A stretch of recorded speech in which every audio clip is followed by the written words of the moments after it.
as a way of issuing threats. You mustn't issue threats or ultimatum. You must communicate it clearly and unambiguously. Your partner must understand that these are the boundaries. You have identified them, and you must make him or her to understand those boundaries. And how do you do this? By communicating them to your partner clearly and unambiguously. Then the third aspect is that you must constantly enforce it.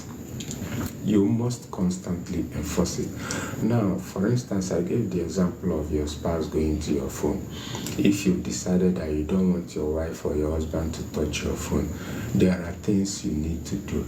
Apart from always explaining and making him or her understand that she must not go to your phone, you have to constantly enforce it. And how do you enforce it? You know how human beings are.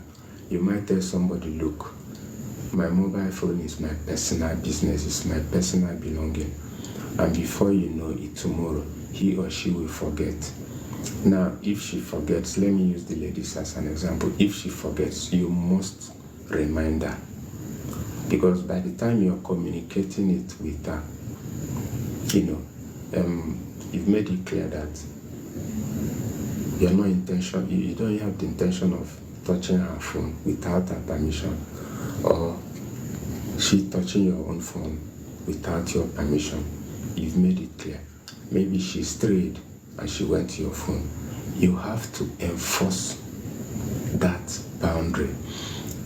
If you relapse, if you say, okay, let me just leave her for today, I can assure you that from that day onwards, from that day you tolerate